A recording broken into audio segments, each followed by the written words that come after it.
Monday, everyone, and welcome back to another episode of The Secret Health Hack with myself, Ashlee Thomas from The Secret Burden. This week we are jumping into a completely new topic that I will be hacking with you. So over the next couple of weeks, we will be talking about the diet industry and the millions of dollars consumers unnecessarily pump into it. Today I'm going to touch on the first diet trend that has been making headlines, and that is intermittent fasting. Now, there is so much positive talk around the 16 to 8 method and 6 to 2, or whatever the rules imply with this sort of fasting. But Google says intermittent fasting is also known as intermittent energy restriction. There are various meal timing schedules that cycle between voluntary fasting and non-fasting over a given period. Methods of intermittent fasting include alternate day fasting, periodic fasting, and daily time restricted feeding. I don't know what you take out of that, but I focus on a key phrase, and that is restricted feeding. Once again, I am no professional, but I get very passionate about this topic. Why on earth would we choose to restrict our eating when there are people out there that don't choose to restrict? There are children struggling to find breakfast of a morning, and we have the privilege to consume it every day. Why would we choose to restrict when some people struggle with a mental illness their whole life and would love to beat their eating disorder and not choose to restrict? We pump money into these charities to stop world hunger and world restriction, and we choose to have it in our everyday. We are told it's better for our health. Well, I'm going to argue that because based on a Discovery Health report, it says that fasting may also lead to an increase in the stress hormone cortisol, which may lead to even more food cravings, overeating, and binge eating.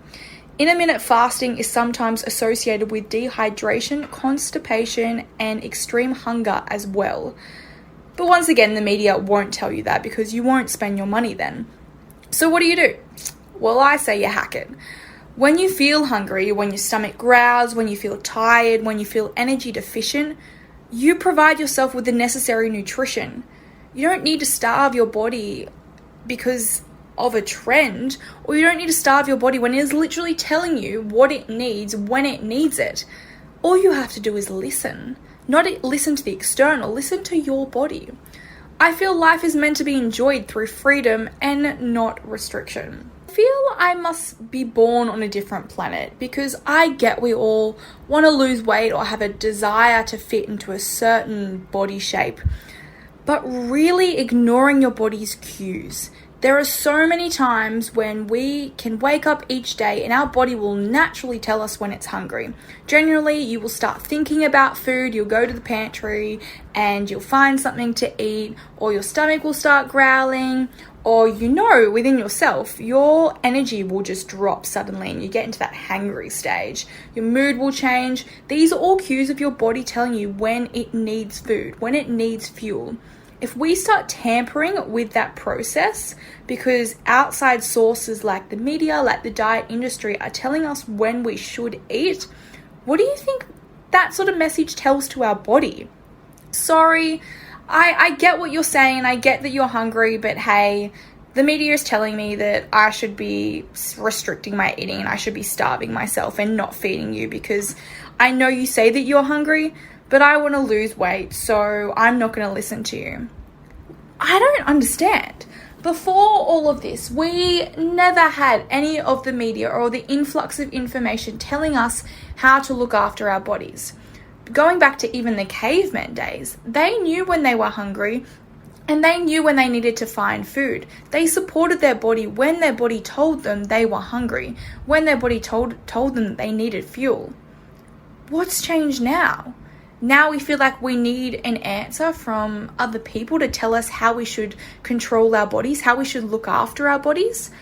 The answer is within us, and it always has been.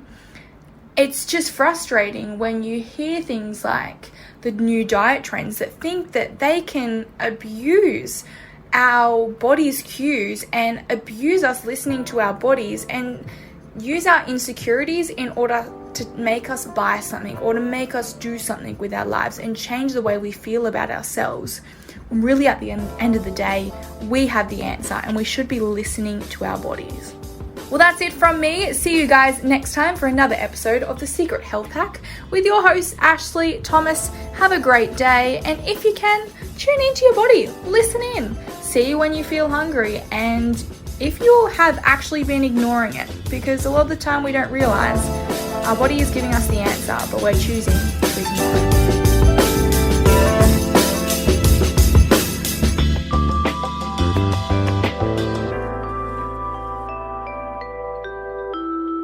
Secret Health Hacks provides a perspective to health information and is not intended to be a substitute for professional medical advice.